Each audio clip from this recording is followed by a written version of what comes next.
There are no states to this point in this country that I know of where educational policy has changed in any significant way without having the governor, the legislature, and the university system all at the table and all with common goals.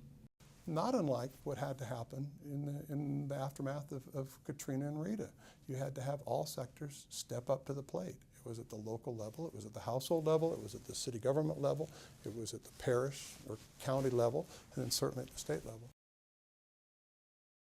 There are 330 civic and business leaders in Ohio who serve as trustees in our public colleges and universities. And so our initiative is really to create an infrastructure that will endure, that will enable these folks who will transcend the term limits of our legislators, our governor, our regents, our chancellor.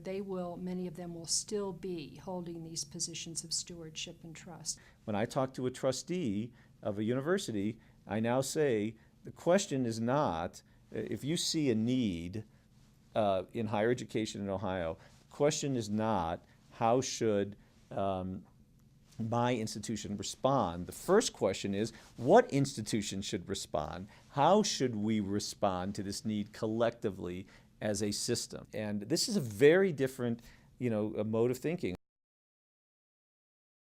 There's a very limited time that you can accumulate the knowledge you need to understand the complexity of something like a university system. Out of a body of 150 legislators, there are about 10 who have a fuller understanding of the broader issues in education. We created an education summit prior to our last legislative session, and they were awed by what they heard. It was a very, very encouraging process.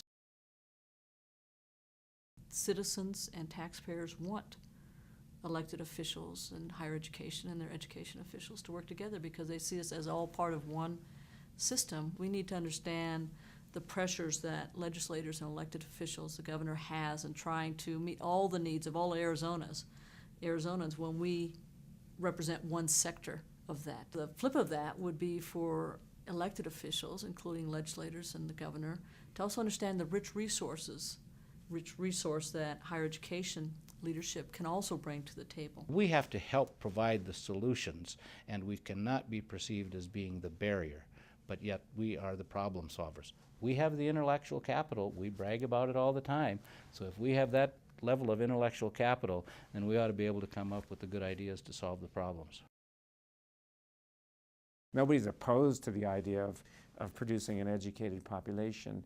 If we can build an environment of trust and hearing and listening to each other, and we all have pretty similar agendas, I think there is a lot of opportunity for doing things in different ways that will meet everybody's goal. That is the X factor. You can have all the greatest strategies in the world, and they will be nothing more but beautiful words on paper unless you develop the relationships and the trust and the buy-in from the many stakeholders.